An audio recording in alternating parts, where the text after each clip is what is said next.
welcome back to the next session. We know that people are still coming in, but because of the stringent time, we will start slowly with this next session. Just to introduce myself, I'm Annette Verster. I work in the World Health Organization in Geneva, and I lead the work on harm reduction, HIV and hepatitis in the Department for HIV and Hepatitis. And I'm very happy to co-chair this session with my colleague, Dr. Alexis Goosdeel, who is the director of the European Monitoring Center on Drug and Drug Addiction in Lisbon. So we've been invited to chair this next session, and we have 5 speakers. And our very first speaker is Dr. Zhongyu Wu, who is a chief epidemiologist and the director of the National Center for AIDS and STI Control and Prevention at the Chinese Center for Disease Control and Prevention. Dr. Wu, thank you.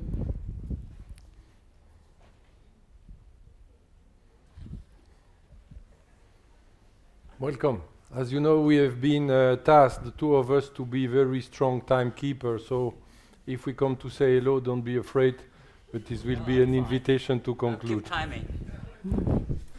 And you can also keep an eye on the time there. Okay, all right. That's no problem. I control myself?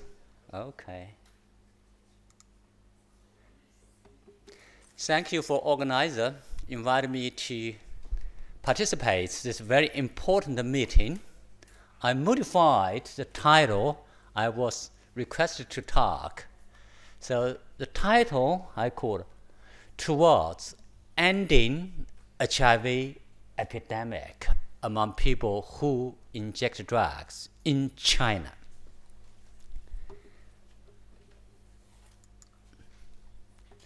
HIV/AIDS has become leading cause of death among all infectious diseases since 2008. In the past 10 years, the magnitude of mortality caused by AIDS even become more significant. Last year, the number of deaths caused by AIDS accounted for 83% of total infectious disease in China. So if we treat mortality caused by AIDS with all other infectious diseases combined together, AIDS was 5 times as all other infectious diseases. HIV/AIDS still the main killer for infectious disease in China. If we look at the HIV epidemic, the number of newly diagnosed cases continue to increase. Last year, we newly identified 148,000 new cases.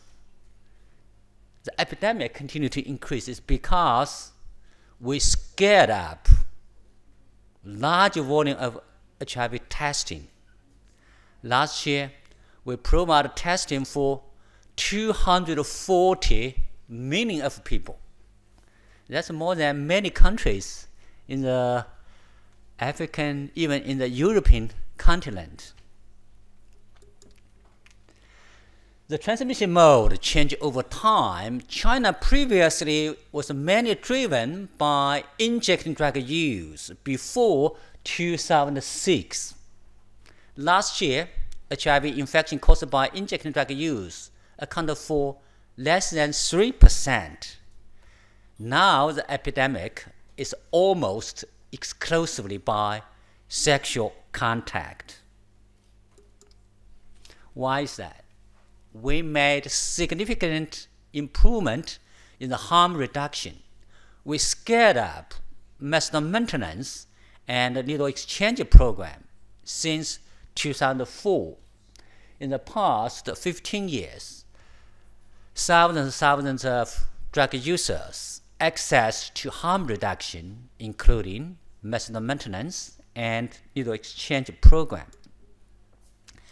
with harm reduction, the incidence of HIV infection among MMT clients dropped by 96% in the past 13 years, and it prevented 18,000 of new infection. The MMT program avoided 150 tons of heroin use and avoided $13.9 billion drug trade. That's a tremendous social benefit from harm reduction. And also, we observed the number of newly diagnosed cases by injecting drug use significantly dropped. It was almost 160,000 per year. Last year, it's only about 4,000. If we look at the prevalence among all drug users, it continued to decline from 7.5% in the 2005 to 2017, only 2.2%. The harm reduction in China is a move towards ending HIV epidemic among people who inject drugs, but we still have challenge for the last 1 kilometer. So, however, for hepatitis and tuberculosis among this group, still significant public health issue. Thank you for your attention. Thank you very much. Fantastic performance and very interesting content. Thank you very much. I would like now to invite Mrs. Maria Goretti-Ain, who is African consultant for the International Drug Policy Consortium from Ghana. Please have a seat with us to join us for a presentation on law, drug users, health and human rights in West Africa. Mrs. Ain, the floor is yours. Thank you, and good afternoon, everyone. Thank you to the organizers for inviting us to be part of this very important discussion here in Porto.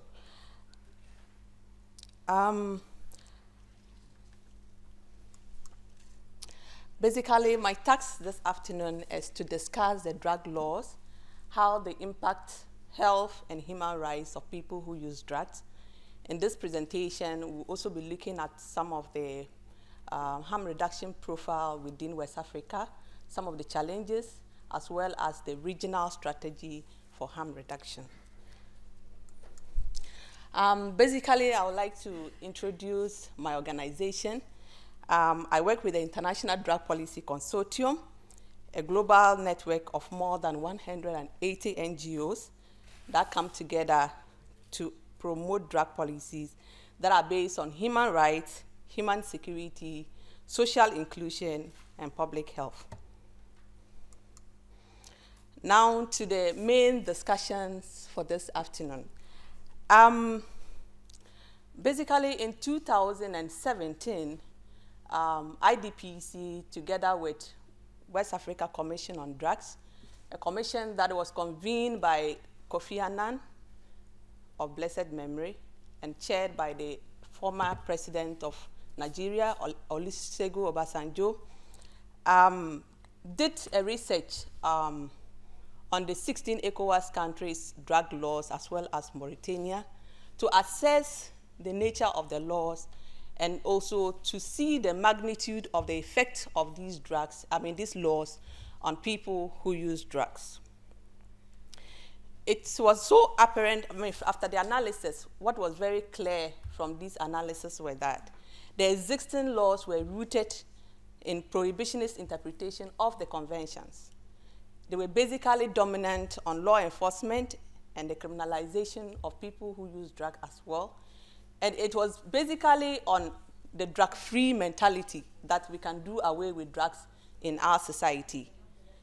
Now, if you look at most of the people who are incarcerated for drug-related offenses in our prisons, you realize that a number of them are just minor non-violent offenders who are overpopulating our prisons just because they are engaged in one way or the other in drug use or drug-related offenses that are just minor. Now, what we also realized from this particular research was that there was a huge variation in terms of the drug laws. In some other countries where you could see somebody going to prison for as long as 10 years for just using a joint of marijuana or just a quantity that should not even in the first place send that person to prison.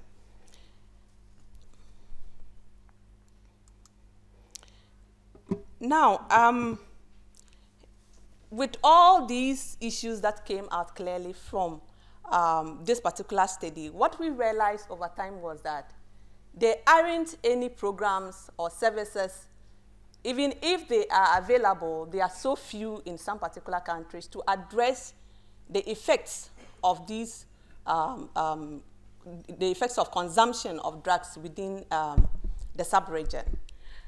Harm reduction is yet to be a concept to be accepted by many countries.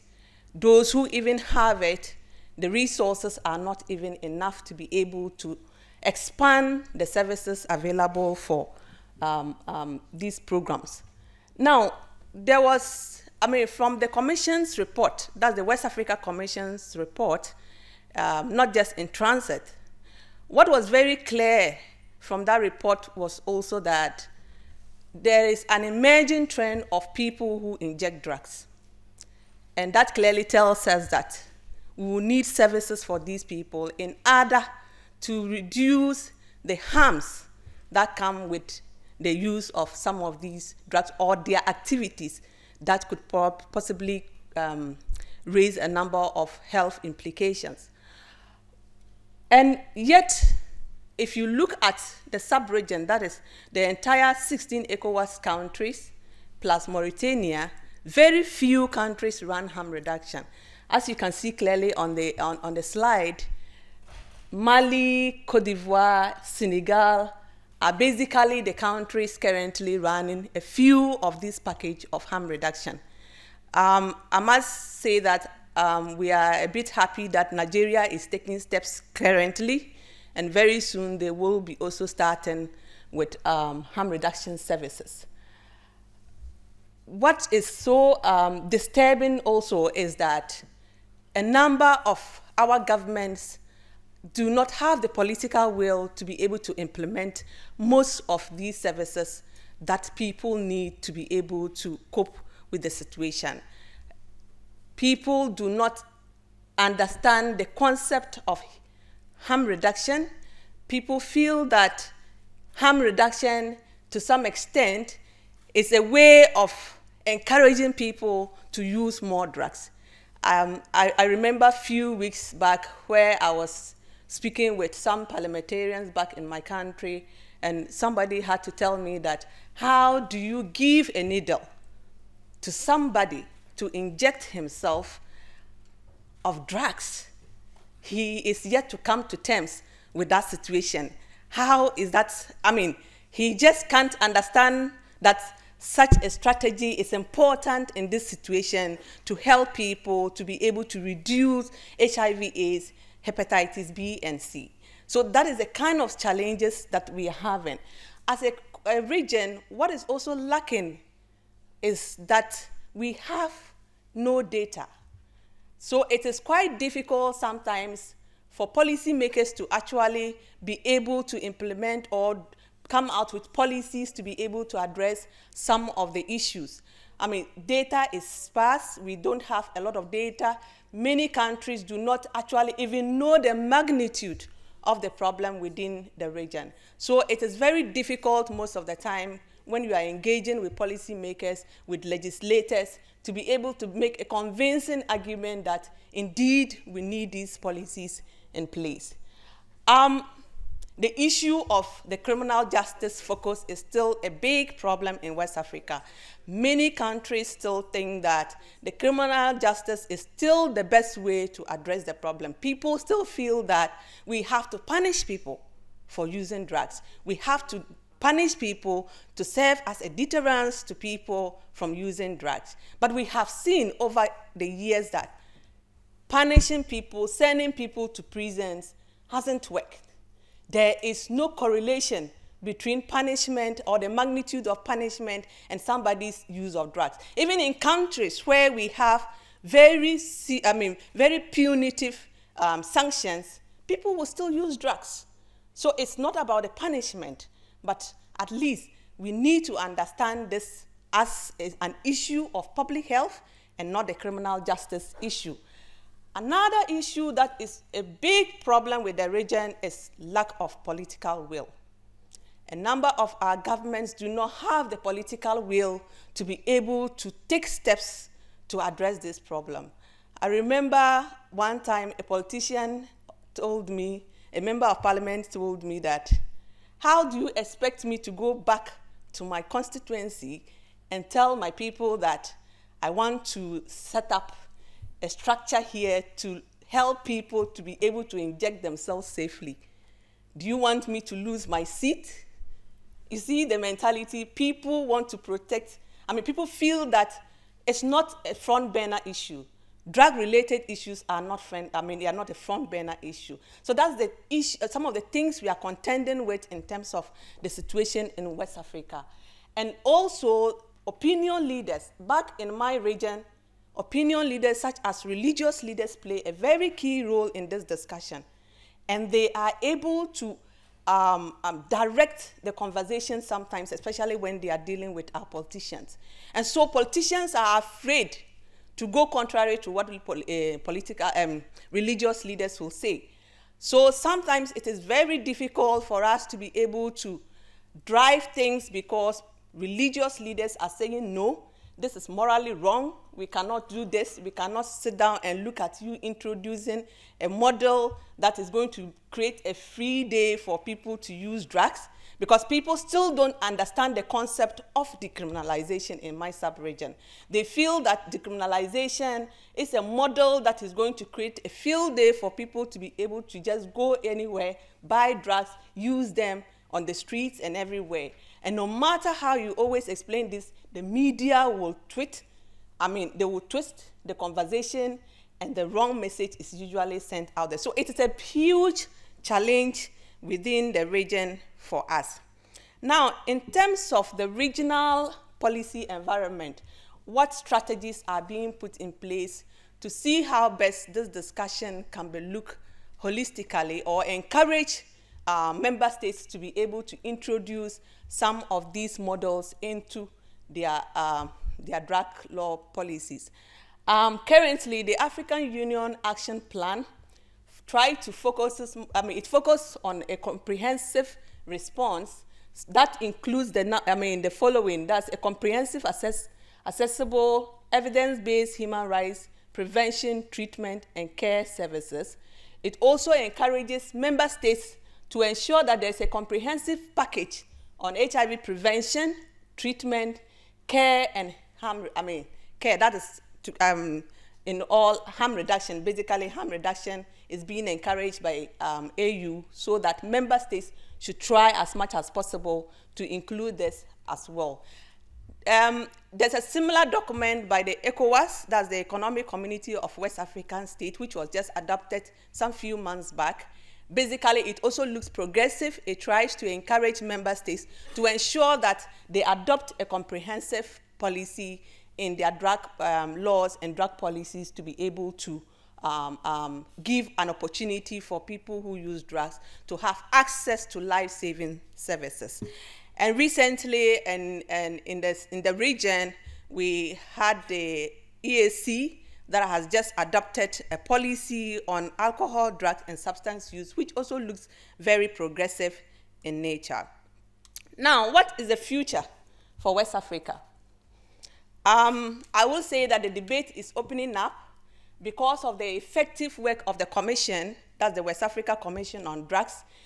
The debate is gradually opening up. Countries are opening up to the discussion. There are some countries that are already taking steps to reviewing their laws. Example, my country, Ghana, is currently having a bill which we are discussing to see how best we can review these laws and introduce models like decriminalization. And I know very soon my country delegates will want to visit Portugal to understand the model better, so that if we are to implement it, at least it will be a guide for us. The Commission, the West Africa Commission on Drugs report, together with the model law that has just been launched last year, is also a document that civil society has picked up, and they are running with it. They are using it as a tool to engage with policymakers. Basically, this model law is like a template, because many countries were like, after this report with its recommendations, how do we move forward? Because we don't even know what we should include in our laws to ensure that it takes care of all the discussions that are on the table. And so the model law is a document that is very positive, and it's being used by many countries. We also have the West Africa Drug Policy Network that came out of the Commission's work. And basically, we have about 16 chapters in all the 16 ECOWAS countries.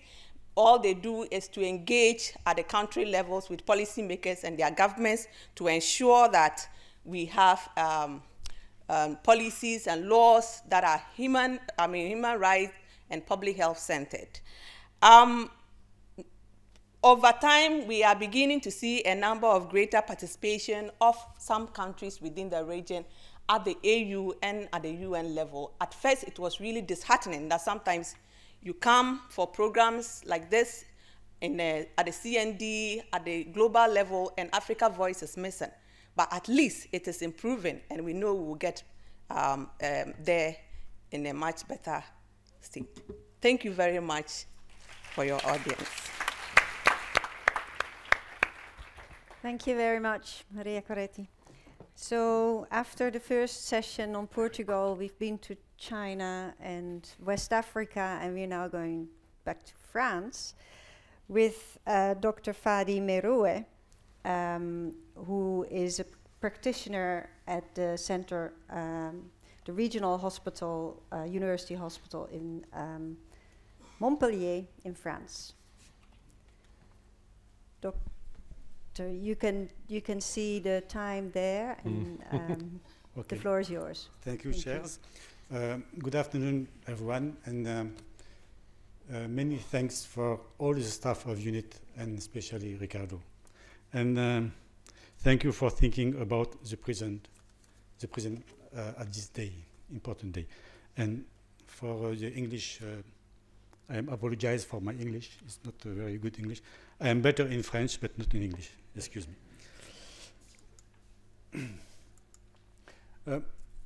I want to share with you my 22 years incarceration in prison. And my job is doctor in prison. And now it's a paradox in prison.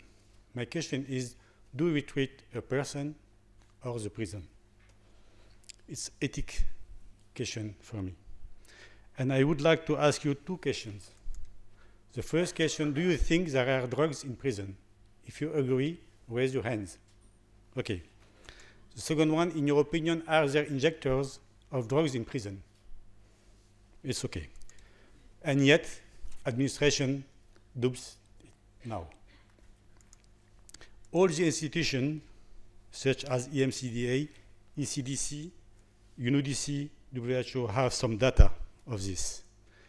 Evidence-based facts is we have analysis of drugs in sewage provides evidence of consumptions in prison. And my question is, why do we give OST in prison if we don't have drug users? And at last, the media are talking about it. All studies performed by professionals shows that we have used drug users in the city before the incoming, in the prison, and after the prison, there are the same persons. And at last, to conclude, the prevalence of drug use among prisoners, according to the EMCDA, we have all drugs in prison. I would like the UNODC has published the 15K healthcare actions for patients in prison.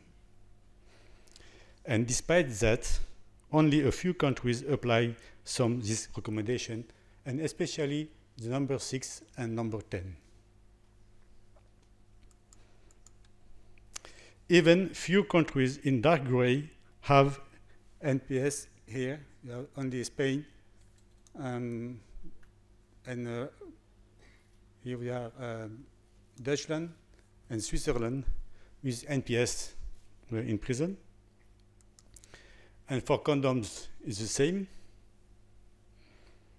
And if we look the 15 actions in European countries, we can clearly see that most of them have low rate of implementation, in particular the needle syringe program and treatment hepatitis C in prison. The consequence, as you can see in this table, is the lack of these policies is a higher prevalence of infectious disease in prison. If you see for hepatitis B, for HIV, hepatitis C, you have more by 10 times more often in prison. And if you can see in this picture, it's very interesting because you have in this prison no NSP, no OST, and you have increased the incidence of HIV. And when you have here NSP and OST, you have incidence of 0%.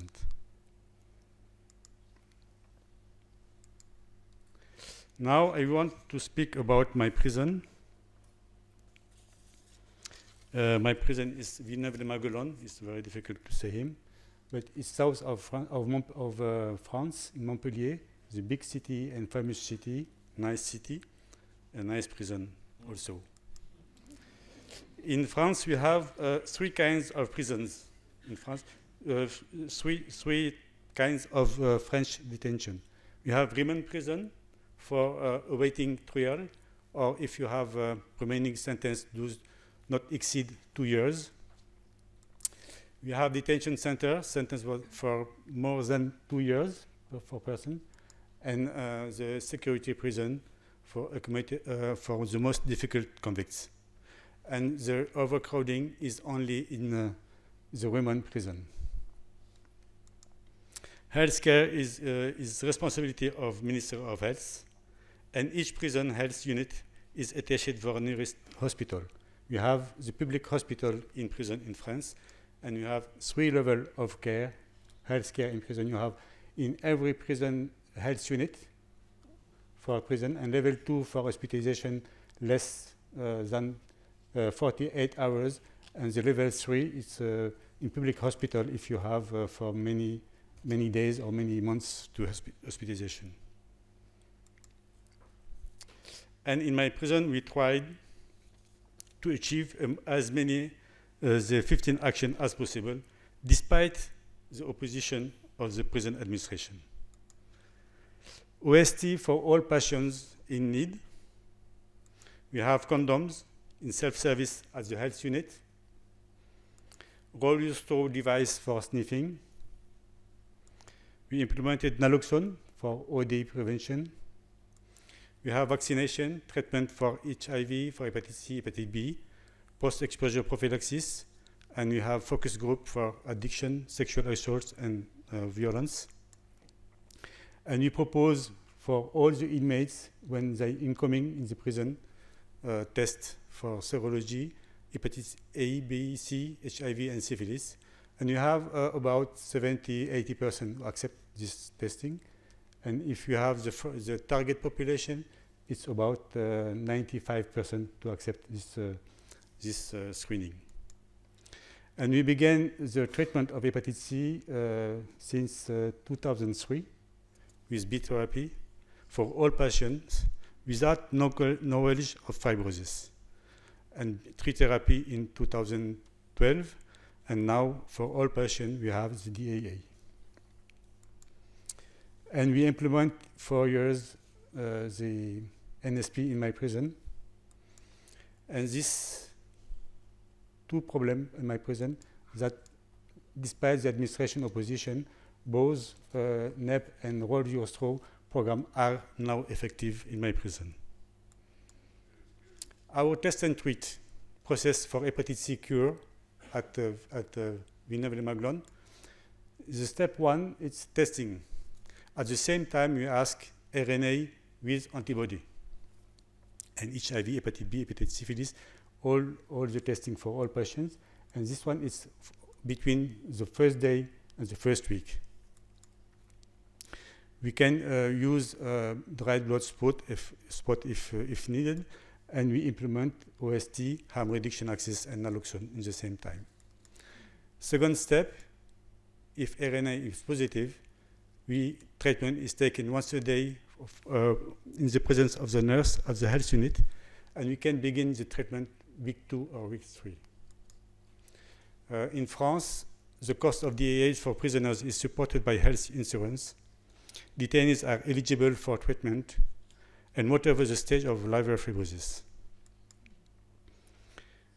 And we think that waiting for identification of stage of fibrosis should not delay the implementation of treatment. Step 3 is monitoring addiction and the cure. Treatment now is only 8 weeks.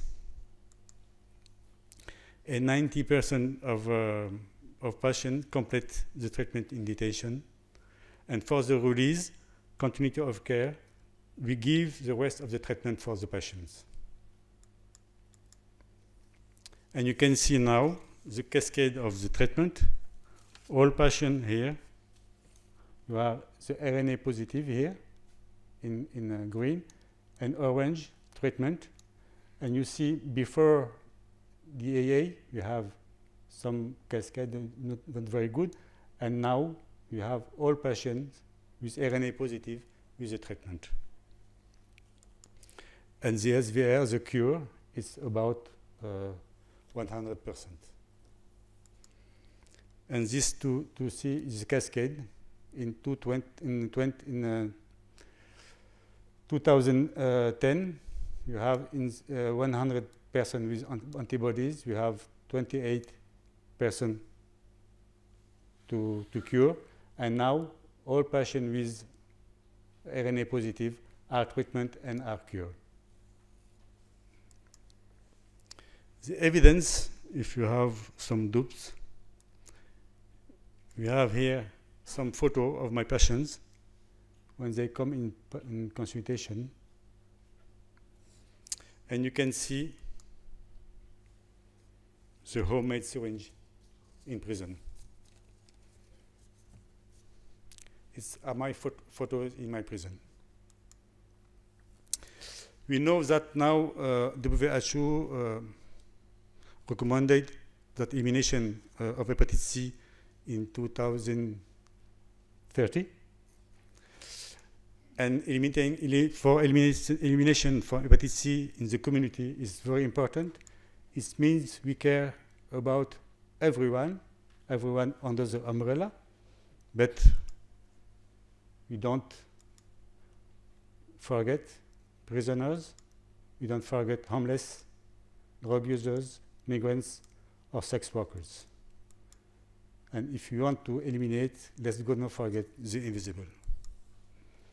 The paradox care in prison today, at first the challenge was to provide the patient continuity of care inside the prison. Today, continuity of free care is no longer provided after the release. Tuberculosis, all detected cases are treated in prison, but there is a high risk of interruption at the release due to the lack of social rights and housing. And HIV in prison, people living with HIV are all in precarious situation. Upon their arrival, irregular follow-up, low CD4 and high viral load. During the detention, they are provided treatment and appropriate care, but after the release, it's a chaotic exit. For hepatitis C, despite pangenotypic treatments, short treatments with no side effects, which are effective at any stage of fibrosis, the level of treatment is still insufficient in prison.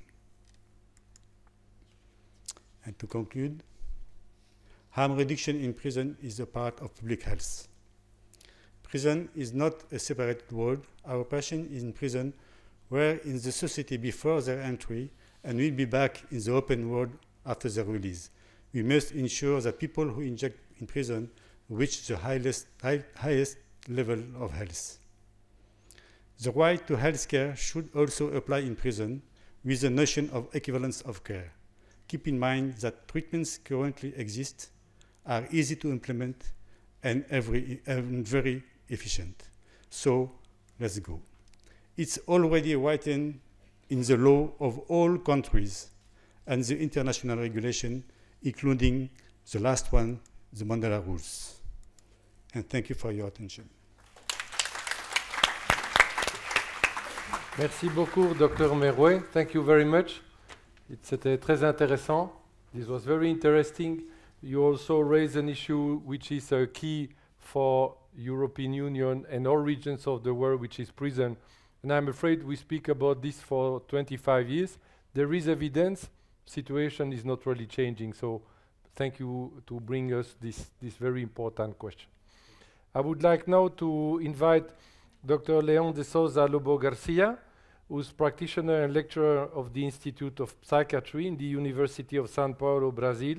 He will present us the drugs, mental health, and homeless situation in Brazil. I must say that the background of Dr. Souza is very impressive, as he is combining clinical background and education, but practice together with mental health, epidemiology, and experience on drug policy. So that's really the broadest background we could imagine for the presentation that we will receive today. So Dr. Souza, the floor is yours. And of course, don't forget to look at the little screen there. If not, you may receive the visit of Annette of mine, just to say hello. Thank you. Thank you for your kind words. Thank you to the organization for the invitation. I apologize for slightly changing the title of my presentation, but it's mostly the same thing. So, I want to start giving you a snapshot at Brazil, this large country with 200 million people, very unequal. You can see where we stand as the Gini score is concerned. We were one of the most unequal countries in the world. Very violent, 60,000 homicides a year. Still considering drug use as a criminal offense, although we do not send users, people who use drug, to prison, but we still consider it a criminal offense. On the other hand, we are a democracy, or at least can we say we're still a democracy. We have promised in our constitution to give free universal health care to everyone, to all, and we've been trying very hard to do that, to accomplish that promise in the last 25 years. And we support, by federal law, harm reduction and community care for people who use drug. But I have to add that at least until now, because things are changing fast in Brazil and not for good.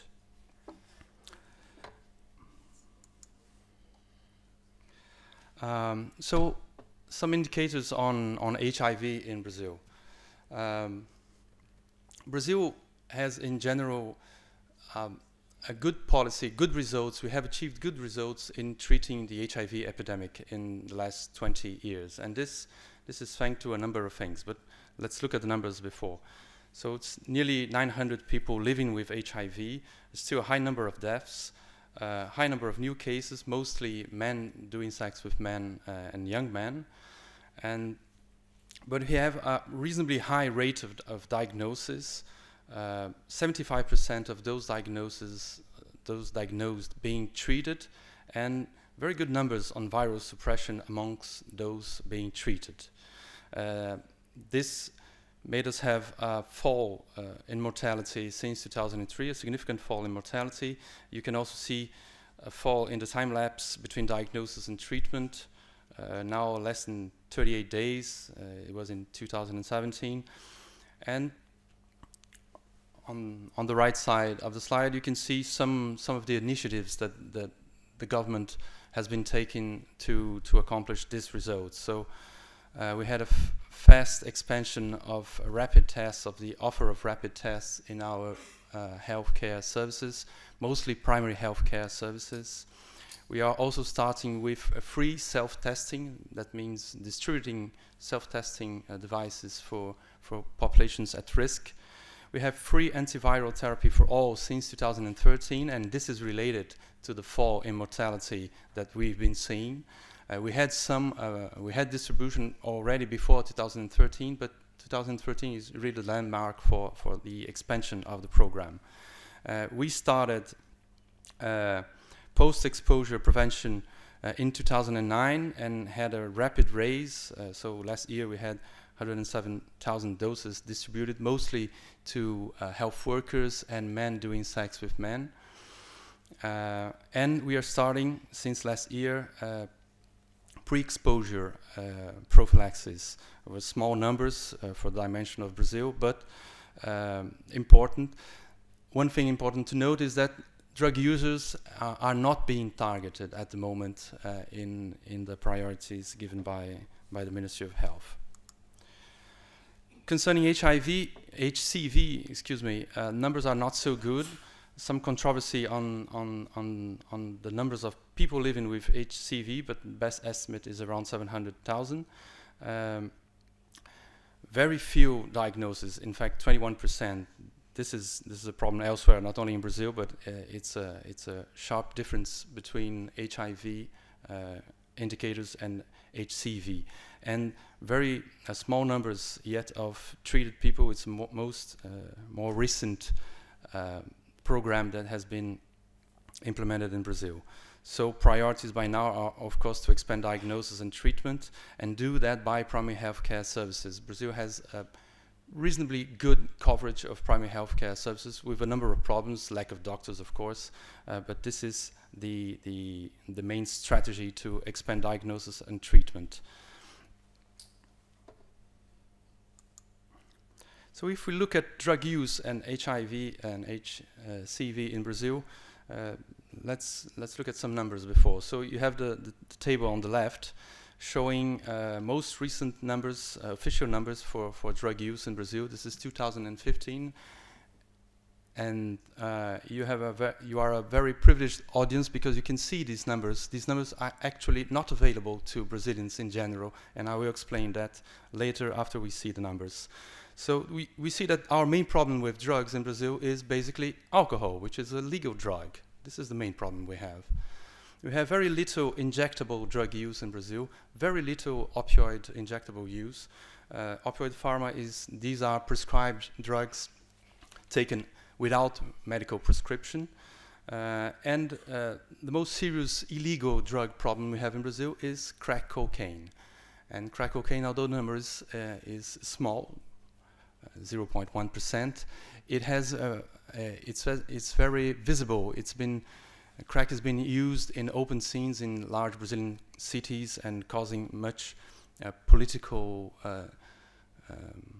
noise and social distress, and of course suffering for those using.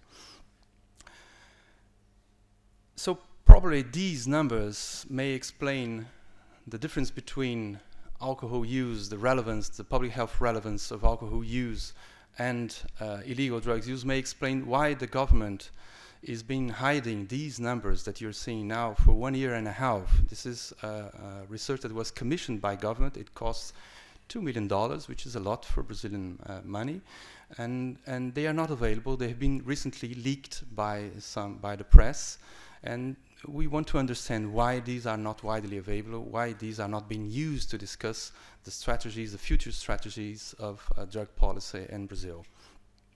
If we look at the prevalence of HIV and HCV amongst drug users, I'm using here a research done with crack users, mostly using crack on drug street scenes. And we see that the prevalence of HIV is much higher, is more than 10 times higher than in the general population. And we have to note that it is even higher in women, and this is very important. Women are 20% of these people who use drugs, but they have 8% of prevalence of HIV. Numbers for syphilis are very worrying, more than 20% for men and almost 40% for women using frequently crack in drug scenes. For HCV, there's a higher prevalence too, but no gender differences, and its difference is not so high.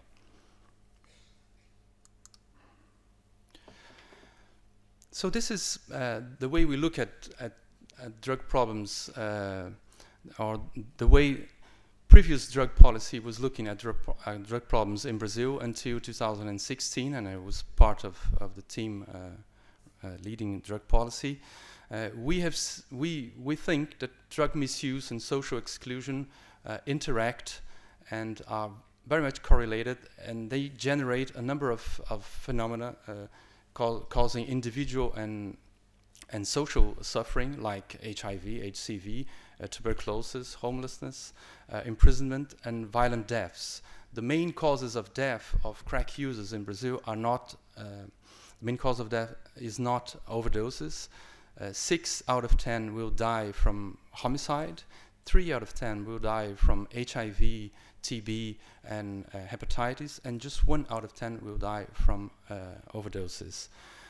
This generates stigma, because being in prison or suffering from these diseases is stigmatizing. Stigma generates mental distress, which can amplify drug misuse and social exclusion, and then we have a pervert circle. So this is why we think that we have to approach the problem of drug misuse in Brazil and its consequences regarding HIV and HCV from a very broad point of view, what I would call maybe comprehensive harm reduction programs, going far beyond the use of distribution of condoms and paraphernalia like pipes for crack users, etc., and thinking about integrating health and social care. So how do you do that? Just some examples of things that we've done in Brazil, not at the national level, many of them, but at local level, with very interesting experiences in programs which I mentioned below, one of them called Atitude, and the other one, or Atitude, to speak good Portuguese, sorry, and the other one, De Braços Abertos, which means open arms, in the city of São Paulo, where I live. So outreach street teams with peers, working with peers. Small community mental health addiction centers. We have a network, a growing network of addiction centers in the community that offer treatment choice. So people are not forced to take an abstinence-only stance on their treatment. We have short-stay beds for very quick permanence, like a few days, 5 to 10 days. Low-threshold social services that are not health services, and this is important because sometimes users don't want to go to health services. They just want to take a shower, they want to eat, they want to rest for a while. Short-term supportive housing facilities, and what I would call a fast track to long-term supporting housing facilities, like housing first programs, something like housing first programs, which is getting more and more known in the world. And this housing do not include, of course, drug testing. There's no condition to stay in the house. You don't have to be abstinent. They include, yes, health visits. So this is the way they can find your patients. That once you've made a diagnosis of HIV and you must follow with treatment or tuberculosis or whatever, then you can find, because these people now have an address and they can be visited on a daily basis, on a weekly basis. You can bring the medication if it is needed. You can sometimes bring them to the health services and insist, and come on, let's make your blood test. You need to do that. And for this, people have to have an address, and it's very important. And these housing facilities, some of them have to be close to drug scenes, and some have to be away from drug scenes, because sometimes people don't want to leave the neighborhood of the drug scene. They are not ready to do that. But sometimes they want to leave because it's too close to the drug scene. So we have to have the diversity. And of course, not forgetting about combined income generation activities. So what did we learn? how to extend diagnosis and treatment for HIV and HIV in a middle-income country. This is, I think, the main lessons that Brazil can help other middle-income countries to learn. So it's free universal health coverage with emphasis in primary care. We got to strongly defend free universal health coverage and primary care. Strong advocacy groups pushing for policy. In the case of HIV, this is very important in Brazil, and strengthen the role of peers in these outreach strategies for hard-to-reach people. How to improve continuity of care among those at higher risk. The first thing that I would say is to end what I call meritocracy of care. I work in a clinic, and sometimes I see that colleagues still think on a basis of which are the patients who are the patients that deserve treatment. And patients do not have to deserve treatment. They are entitled to treatment as a right, as a human right. So we don't have to discuss that, but putting this into practice proves to be much more difficult than we think, because stigma and prejudice is very much inculcated in the minds of even those providing care. Challenges. Well, now in Brazil we have to defend the consensus that we build, and I understand that in many other countries going through fiscal crisis after the 2008 financial crisis and the whole talk about dismantling the welfare state, this is an issue for many of us. We have to defend that free universal health coverage with emphasis in primary care. This has been on since 1979, must continue. But we will need, in Brazil, a lot of political and institutional creativity to have strong advocacy groups pushing for drug policy change. We have strong advocacy groups pushing for HIV policy, but not for drug. It's more difficult to have advocacy groups for composed by drug users, people who use drugs. Strengthen the role of peers, also those who use drugs in the outreach strategy, and this, what I call meritocracy of care, and work with comprehensive harm reduction, integrating social and health policies. For the last 15 seconds, a quick word on what's happening in Brazil now.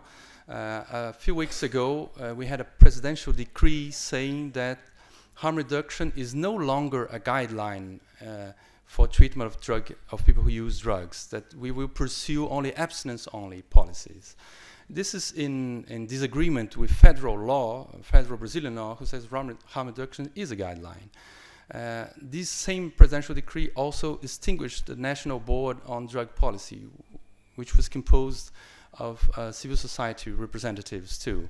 It was simply extinguished from night to today. So we have a strong fight, and we will need international support to continue to build our policies concerning people who use drugs and people who suffer from HIV and other viral infections. Thank you.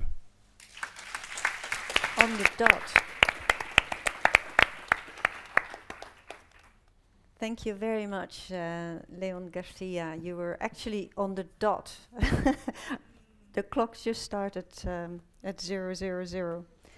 So our final speaker in this session is Miriam Aroni Krinsky from Los Angeles.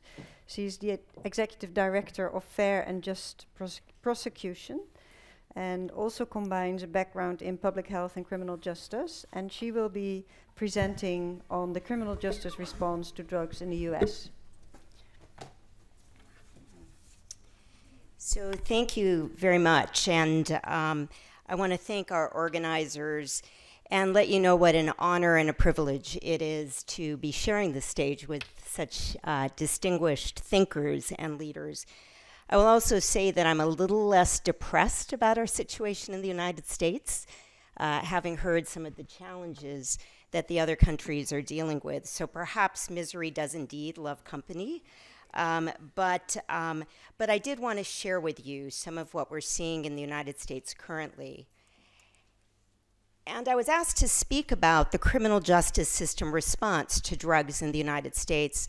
But let me initially say that I think part of the problem in the United States is that for too long, our response has been a criminal justice response rather than a public health system response.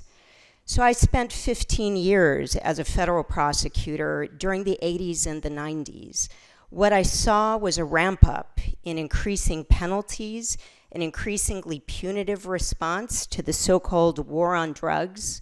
I saw mandatory minimums come into effect to the point where we were looking at often mandated sentences of 5, 10, or sometimes even life imprisonment for small quantities of drugs that individuals had been involved in, often possessing and selling simply to be able to fuel and to help feed and subsidize their drug use concerns. I saw generations that started being destroyed and communities and families getting sucked into the hole, the very dark hole of our criminal justice system. And it's those failures from the 80s and the 90s that our organization, that Fair and Just Prosecution, seeks to address and turn the corner on. So we're a national organization. We work with a very new generation of elected prosecutors in our country. Many of them came to office in 2016 or the years since then. Many of them ran on a platform of trying to do things differently, trying to shrink our criminal justice system, trying to turn back the clock on the escalating war on drugs. We work with over 40 of them. They're from all parts of our country. They span the political spectrum. And we try, in many ways similar to Unite, to try to create a network among these new leaders, to give them an opportunity to come together and to learn from each other. Why do we work with prosecutors? Well, we believe that as the gatekeepers of our criminal justice system, they are the ones that control the front door of that system. They can decide, even when laws don't change, who to bring into the criminal justice system, what individuals will be criminalized for their conduct, or deflected or put on exit ramps from our justice system. Because the vast majority, over 90% of our cases, will be resolved through plea bargains, through a negotiation of the terms of that case, prosecutors are going to decide what somebody's life cycle will look like when they come into the justice system.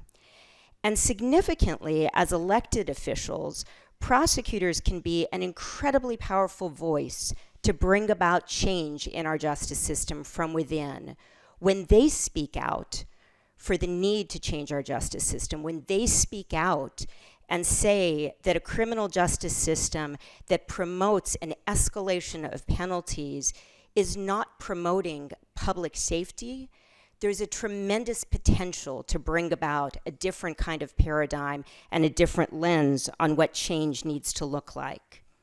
Many of them are declining to prosecute cases and in effect are legalizing cannabis, drug possession, and other kinds of offenses that for too long have brought into our justice system individuals who are struggling with poverty, with mental illness, and with substance use disorder.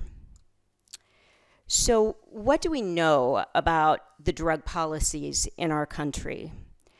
What we know, first of all, is that tragically, we are facing in the United States right now an opioid crisis. Every single day, 200 Americans will die from overdose. We know that that number has more than tripled over the last 20 years. Today, overdose death is the leading cause of death for adults in our country under the age of 55. And over the last 3 years, the life expectancy in the United States has decreased year after year as a result of this crisis. So what distinguishes our overdose problem from many other parts of the world is the deadly presence of fentanyl. We know that it's cheap, we know that it's potent, and it's often unknown and undetected to the user. So 40% now of our overdose deaths involved fentanyl or similar drugs, many of which we know for years have been the profit-making industry of pharmaceutical companies. We also know that against this backdrop, we see a tragic and historic legacy in the United States of over-incarceration. We comprise only 5% of the global population, but we comprise 25% of the world's prison population. We've had an over-reliance on prison in our country as the response to a public health crisis, and approximately half of all people in our federal prisons and in custody are there because of drug-related offenses. We also know that the greatest impact has been on communities of color. We are now at a place where 1 in every 4 Black children by the age of 14 will have a father in our prisons. So those intergenerational cycles are simply continuing to fester with a public that does not yet have sufficient appetite to change that. So where do we go from here? I believe that even with these dismal facts, that we now have some unique opportunities for change. We have opportunities for change not simply by virtue of a new generation of elected prosecutors who are committing themselves to seeing things changed within our country, but we also have found that by virtue of the opioid crisis, there's an increased span of impact of what's going on. It's striking every part of our country. And there's an increased awareness that the war on drugs simply hasn't worked. There's a growing recognition of the benefits and the solutions that are presented by harm reduction strategies. And our communities more and more are demanding elected leaders that are willing to support prevention over prisons, that are willing to support investment in treatment over investment in an incarceral system. We also know that we're at a moment when prosecutors are taking the lead. They're willing to move forward and champion things like syringe exchange sites, like assistance and medical assistance within our prisons and jails, naloxone distribution far and wide. They're speaking out on drug-induced homicides and the need for good Samaritan laws that don't turn overdose occurrences into a crime scene. And increasingly, they're looking to promote exit ramps from our justice system at the front door through strategies like law enforcement-assisted diversion and throughout the process. We also have a growing appetite in the United States now, including in 5 jurisdictions where we work with elected prosecutors, to move the ball forward on drug consumption rooms. In the coming months, for the first time, our courtrooms will be deciding the legality of consumption rooms. In Philadelphia, an organization by the name of Safe House has made clear their intent to open very shortly a consumption room, and our federal government, unfortunately, has decided that it's not legal to move that ball forward under federal laws that were created, we know, to deal with crack house establishments and not a public health facility. So we're bringing the voice of elected prosecutors and law enforcement leaders to that litigation. We believe that safe consumption, that overdose prevention and drug consumption rooms are a necessity, and that we need to be moving forward with a strategy that ensures that our community trusts the criminal justice system because they see a criminal justice system that is committing itself to saving lives. So we believe that this litigation could be a turning point in the United States, and that if there is a successful result, which we hope there will be, that we'll start to see that public health lens permeate all kinds of areas within our community where issues are being presented in regard to these challenges that we face. So we think we have much to learn from all of you. And as we think about these issues together, let me make a few final observations and offer up a few final thoughts, perhaps for all of us, to continue to talk about and think about together as global partners interested in continuing these conversations.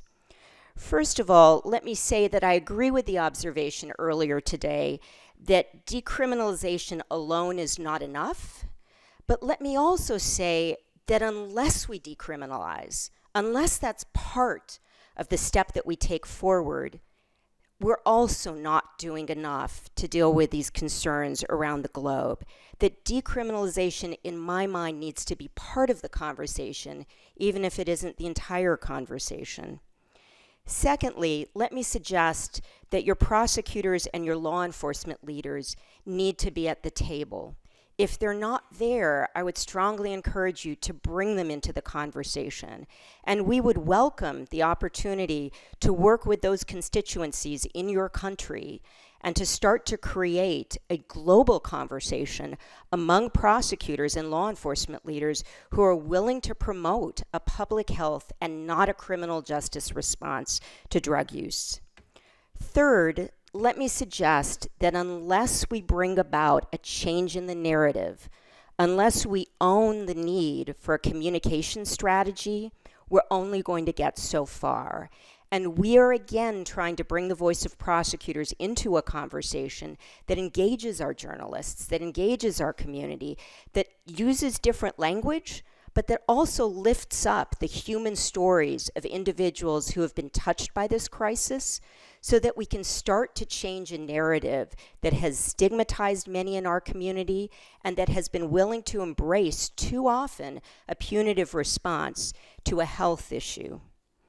Fourth, let me urge you to bring proximity to law enforcement and prosecutors in your countries. If they are not sitting down at the table with individuals who have been impacted and who have lived experience with these issues, you're not going to fully succeed in changing their outlook on these issues. So we have no conversations with our elected leaders about these topics without having in the room those who have lived the issue and can offer that lived experience. And finally, let me offer an observation that while we wish we had global health care and universal health care, and while what little we have had in our country in regard to health care is being scrolled back by some, we don't believe that we need to wait or that we should wait for a gap to be filled in services and treatment to move forward on reforms of our criminal justice system. We believe that there's a sense of urgency on this problem, and that unless we seize the moment, if we wait for gaps to be filled, every single day we will lose another 200 lives to an overdose crisis in our nation. So we are urging our elected officials to not allow gaps in healthcare or treatment to serve as an excuse, but to let the criminal justice system get out of the way so that public health can come in and fill the gap. So I look forward to an ongoing conversation with many of you and hope we have an opportunity together to partner and work on these issues.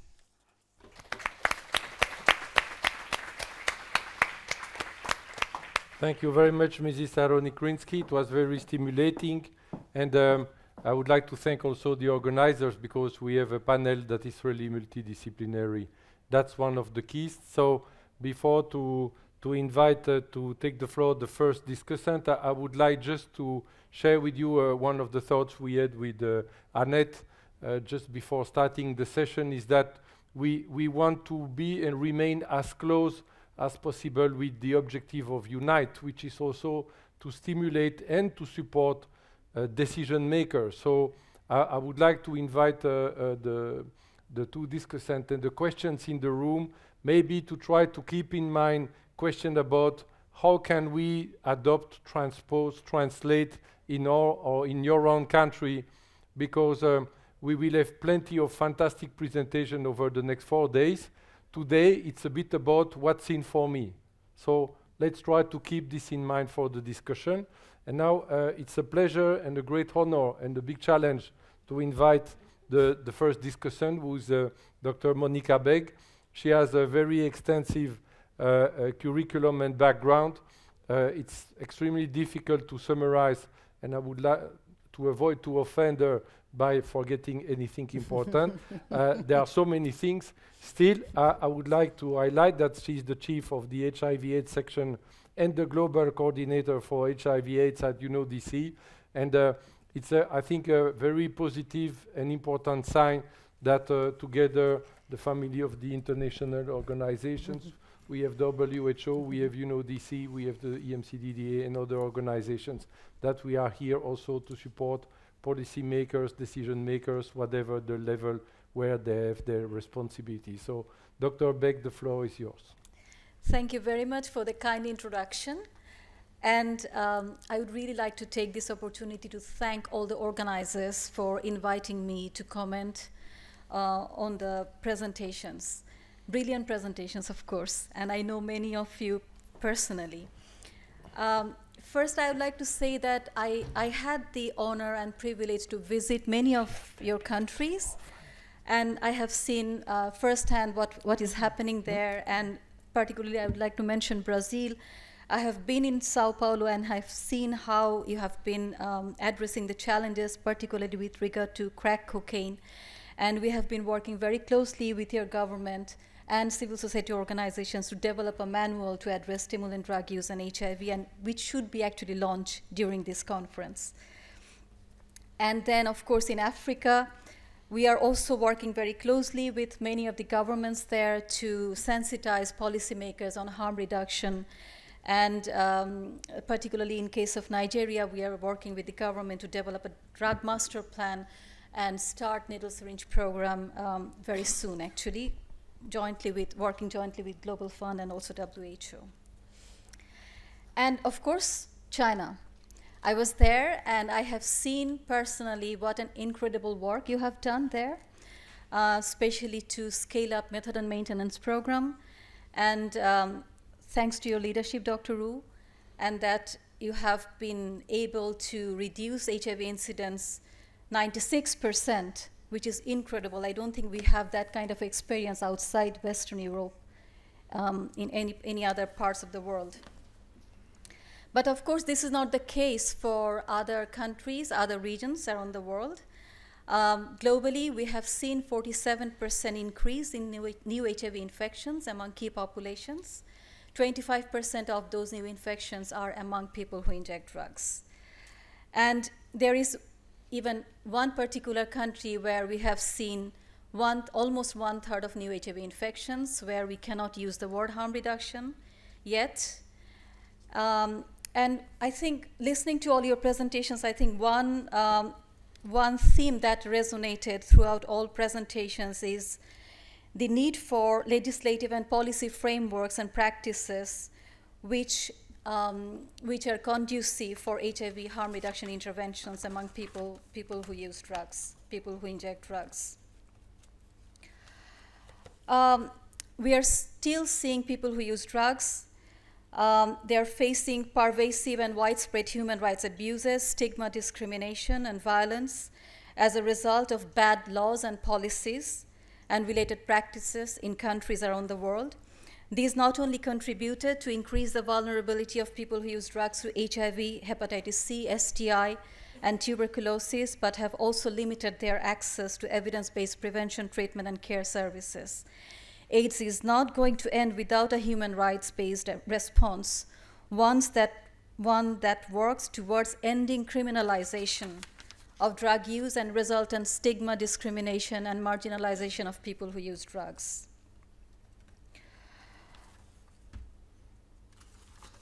And basically, I would like to not take a lot of time. So basically, to conclude, but I would like to say that this complex problem posed by drugs in the context of the AIDS epidemic requires comprehensive approaches that put people first. And that's the only way we can end this epidemic. I would stop here, and basically I would invite my co-commentator, Naomi.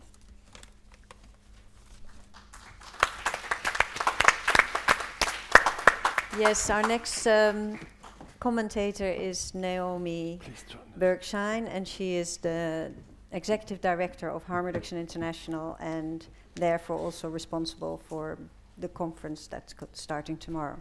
But that's okay, you've got my full attention. My esteemed panelists, what a session. I was hoping that there would be a little less to summarize, but in broad strokes, I'd like to just mention 3 things that really stuck out to me. So in the words of Dr. Merowe, evidence if you have any doubt. Now, he said it better because he has a French accent, but it brings the point. Harm reduction is evidence-based and cost-effective, and we saw this from Dr. Wu as well. This has been proven time and time again. So please, please tell your government counterparts that national boundaries were drawn 50 to 100 years ago, and that if it worked in the country next door, it's very likely to work with your culture as well. Please don't get stuck on the pilot program. We have so much evidence that harm reduction works. In addition to that, we have the most compelling argument. Harm reduction is good for the broader community. For healthier, safer societies, harm reduction is both good for the individual and the community. My second point, I really loved how the panelists brought out the interconnectedness of the issues we're dealing with. We're grappling with really complex issues when we look to address these diseases, but also when we look to the social issues. Whether it's the public health, the criminal justice, the social issues, they all come together. This is a bit of the connectedness, the Lion King moment of my notes. Miriam Fadi and Maria Goretti spoke to this particularly compellingly in relation to the criminal justice system, and Leon so aptly portrayed the connectedness of poverty, violent deaths, and homelessness. I think we know from our decades of work in this area that public health must take priority over criminal justice responses. Punitive drug control responses do not work. They don't stop people using drugs. They don't support better health in society. We know that public health and harm reduction responses must be holistic, from the prisons to communities, and we must support the whole person and rely on the people with lived experience to guide us in these policy decisions. And finally, a point on political leadership. Thank you so much to Unite for bringing us all here today. We have an incredible opportunity, backed with all this evidence that we've just sat and listened to. We now have the ability to make the brave policy decisions that we know need to be made. And you have access to this incredible international network of other policymakers who can support you, get you access to the evidence, the information, the personal stories, and the networks of people who use drugs who can help us make these brave policy decisions. Thank you.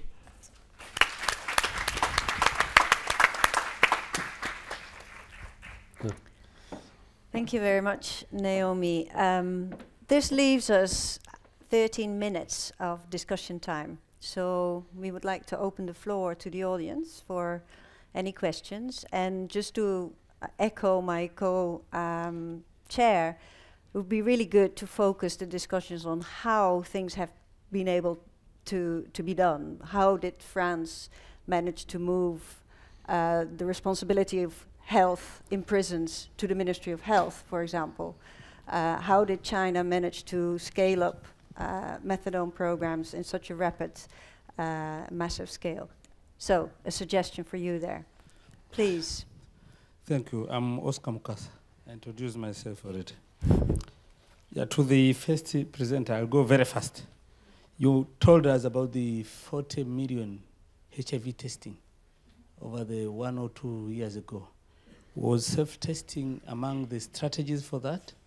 And if yes, what are the experiences? Because we are soon likely to adopt a self-testing law in Tanzania. Second presenter from Ghana, I hope. Just to re-emphasize on the point that you made that there's no way you can sit on the same page with the politicians especially if there's no evidence. So try to have intervention that will make the politicians demand evidence from you. We have experiences that are happening in our country that we can share. The third presenter about the hepatitis C cure. I'm told there's a cure for hepatitis from the presenter and from someone else told me. I'm a mere politician, I'm not medical. And I know that back home there we have also hepatitis B vaccination, which is good. But in terms of a hepatitis C cure, that is not happening in the sub-Saharan African countries. And since we have someone from WHO here, what can we do together? The politicians and you to have, we have a global action for HIV, TB, and malaria, and why not this? What can we do together if you can have a starting point today? For the fourth presenter, since you mentioned the social inclusion, and my previous question was not responded to, what is your experience in Brazil in terms of the social reintegration? I'm curious on that, and it was not responded to. Thank you so much. We'll take another question, another two, although Oscar had a lot of questions here.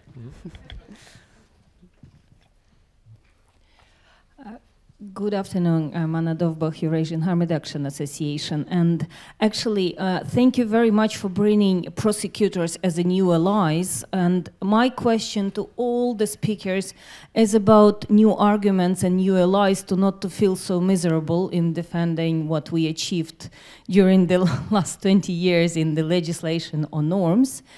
So that's more on thinking for further 3 days. Do we have new allies in this situation when the space for civil society and space for human rights and space for the evidence-based approaches are so shrinking and and we have several countries not mentioned in the names, but I could say that in my region, there's Russia, who is even making effort to have less and less opportunities to protect people's life. So my question is about new allies and new arguments, if you have some thoughts about it. There's one more there. There's one more question in the back.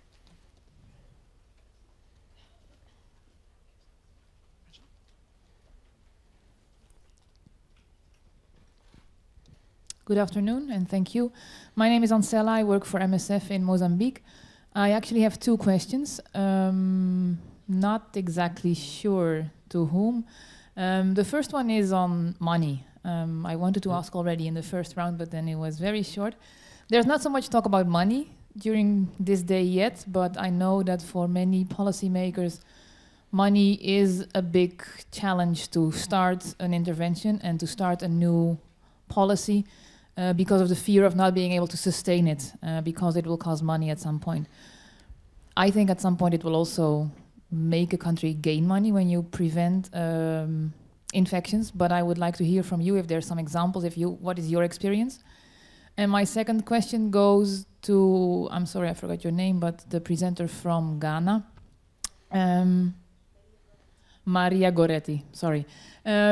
This initiative that happens or is happening in West Africa with the Drug Commission and all the departments in different countries, I would like to know how did it start, what fueled it, and is there any possibility that other regions in the continent can also, or are maybe already developing similar initiatives? Thank you.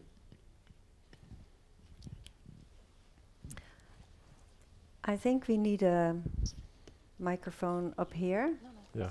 so that our panelists can answer the questions. There is already one there. There's one. So maybe we start with you, Dr. Wu, with your the question about the methadone testing. So in China, the number of tests significantly increased in the past few years. For example, last year we have total 240 million tests performed for HIV. And 1 year before, 2017, we have 200 million. So take example last year, among 240 million, 60% are coming from a hospital setting, 60%. That identify about 53% of total newly diagnosed cases last year. So your question about self-testing. In China, we have each year about 2 million tests sold in the website. So that is for self-testing. People just you use your cell phone or use your computer, you purchase in the website, then the test kit could be delivered the same day or next day to your home. You can perform tests yourself. That accounts for about 1% of total.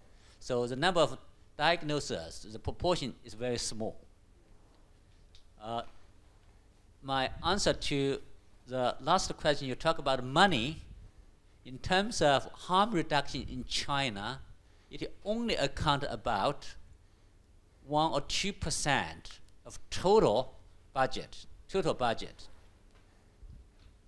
I think the benefit from implementing harm reduction, people can immediately see the benefit because it's not only reduce HIV transmission, more importantly because the less drug use, it reduces criminal events associated with drug use. So they get tremendous support from a community, from a police officer, and from the government.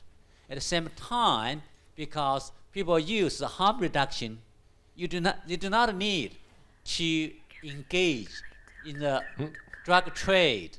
That also reduce the cost. So the benefit in the my slide shows it's reduced, like in the past 10 years, it reduced billions of US dollar related drug trade. So immediate benefit is so huge. So government and the community support. Thank you. I propose Maria Goretti answers to the questions, and then we continue. All right. So the question on the difficulty in engaging with policymakers and politicians. What I was trying to say is that usually when the issue comes up for discussion in terms of policies, putting in place policies to address some of these problems on the ground, policymakers are always looking for the evidence. And the problem we have in the region is scarce data. We don't have the evidence, especially in terms of national data on drug use and all that. So sometimes policymakers are a bit reluctant when they don't know the magnitude of the problem to be able to take steps to address the problem. So I was just trying to say that lack of data is one of the problems or the reasons why a number of engagements with these groups, either legislators or with policymakers, is a little bit of a challenge within the region.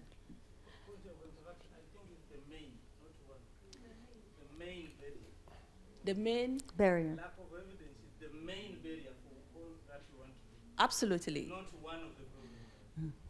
Okay. Well, yeah, exactly. It's a major problem. It's a major problem to the issues that are on the table. I don't know whether I should just respond to the question. Yes, that's a good idea. Yeah. Okay, on the question of the commission, this commission was actually set up it was convened by Kofi Annan, and basically the commission set out to understand the effect of drugs on governance, security, public health. I mean, how that affects all these areas. For over time, many of our countries thought that the sub-region was just a transit route, that drugs were just passing through and going out there, and that there wasn't actually, we didn't understand the magnitude of the problem on the ground in the sub-region. But when this commission was constituted and they did their country visits and did a lot of groundwork, what was apparent from that commission's report was that we were not just a transit zone, we were actually producing and consuming drugs. And what was also very clear from that report was that in as much as there's consumption, high rate of consumption within this region, there weren't structures, there weren't services put in place to be able to address the problems that comes with the consumption of drugs. So they came out with a number of recommendations to governments to try and consider. And one of the recommendations was that we needed to decriminalize drugs to be able to create that platform for people who use drugs to access certain services that are needed by them. And that a number of the people who go to jail were just the small fries. The big fries get away with their criminal acts because they are powerful, they are rich, they are able to corrupt law enforcement agency and the judiciary, and they do not get punished. But the minor fries were the people who were suffering and languishing in jail. And so there was a need for a legislative reform within the sub-region. So that commission's work actually opened the space for the debate in West Africa and the progress so far made within the West African region. Thank you very much. I think we have a few minutes. We are reaching the end. We had 3 more persons who have to answer. So first, We have the question about prisons, no? No? It was a comment, sorry. Then we go for prosecutors.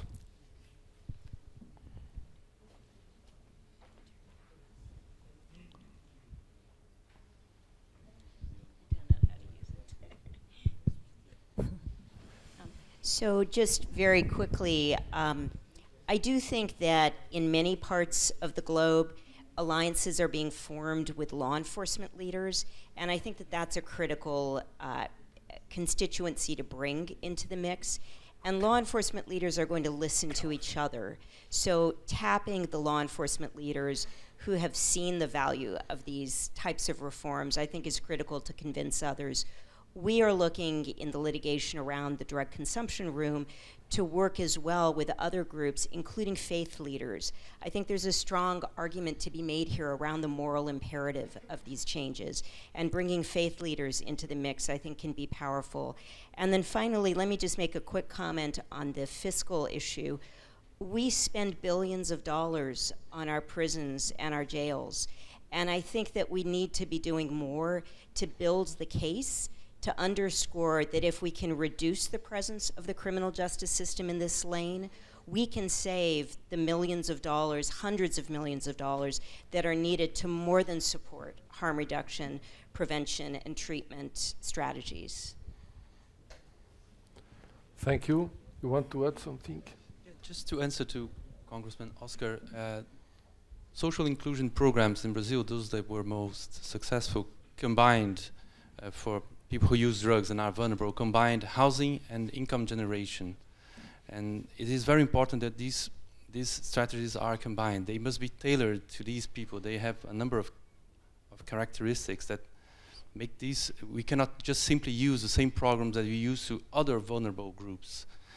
The good thing is that it can bring political support. So although Brazil is a conservative country in terms of drug use, there was support from polls to these programs that gave housing and income to people using drugs. And the other good news is that these programs have the same cost as inpatient treatment. Also, it's the same thing as putting people in hospitals or in therapeutic communities, and it's definitely less expensive than sending them to jail, which is a common outcome for these people. So it's feasible, it's possible, it's difficult to do, but it's perfectly feasible, and it can be sustained financially. Thank you. I think we had, there was the last question. I will let Annette finish, because there was a question that was addressed to WHO. I would like to highlight 3 comments that I would like to share with you, also because due to other obligations, I'm not able to stay for the conference, although we strongly support and participate. So first, the point that was raised was lack of data. And I think for local or national decision makers, it may look like a big challenge and something, if we speak only about the sets of indicators of the ARQ or other systems like in the Americas or in Europe, it may look something big and impossible to achieve. I think we cannot forget, and we are ready to support you also to share experience, that those systems, they have been built brick by brick, and there are also more immediate methods. We have just published at EMCDD a new manual on trend spotting methodology that should help decision makers to make a quick diagnosis of the situation. There are other tools and methodologies existing, because we don't need to have the full set of indicators to understand what the situation is. And if we invest first in the big sets, maybe we wait 10 years and we still don't know what happens and what are the most urgent needs. So we need to take this into account. The second point is there is a lot of evidence available, about scientific evidence about best practice interventions. UNODC, WHO, EMCDD has published a new manual and guide to health and social responses, in which we have summarized all the main evidence available for the main situations and interventions and settings. So please visit, and even if it doesn't really meet your personal or local situation, you can adapt. You can also ask for questions. And the last point is, if I go back to the first discussion between José and Joan, I would go back to what for me is the original question, which basically is no question, is unconditional. For me, harm reduction is to start with the unconditional support. You don't put conditions or ask questions. You have your own approach, you have your own background. But I think what we risk to lose in the future, I think it's a big challenge for harm reduction and for drug policies and better balanced policies, is we are slowly but surely facing a generational change. Luis was making a reference to that. I think it's one of the main challenges everywhere in the world, even where harm reduction was well developed, which is those who have been confronted with their clients dying from HIV/AIDS and who have built all the wealth of harm reduction interventions, slowly but surely, they are going to go for retirement. And also the situation is not the same. So people are not confronted in the same way to the heavy and hard consequences of drug use or substance use. Therefore, we need to reinvent harm reduction, and we need to think and to reinvent not only capacity. José was referring to capacity development. Training, yes, we need, but we need to develop training about the new emerging needs for harm reduction intervention, not only the old ones. And I think this, I would like to thank you once more for this wonderful opportunity. And as CMCDDA, we are supporting the European Union and the European Commission action and dialogue with other regions in the world, so we can also contribute to disseminate the information we have received today. And if you have any suggestions, of course, they are welcome. And now the last important question, because WHO, they work with you, we don't. It's for Annette the last and final word for this discussion. Thank you, Alexis. I think I will have a one-on-one about hepatitis treatment with you. Maybe for the African region, it's hepatitis B more prevalent than hepatitis C, so that's perhaps why you weren't aware of the cure. I'd just like to thank you all again, and also this was a wonderful session because it brought the different topics, perspectives, and constituencies together, which is also translated in the WHO recommendation for a public health response to drug use and HIV and hepatitis and TB, is not just to focus on health interventions, but to combine it with a set of structural interventions that improve the access to services, which is legal revision of laws. Therefore, at the parliamentary, for you in the audience, working together between criminal justice, between health, between finance, maybe funds spent in health will save funds in criminal justice, or surely does. It doesn't. It's not and maybe, vice and vice versa. So, a last word to you all. Thank you very much. This has been a very interesting session, and I think we really have to stop here. Thank you. Thank you.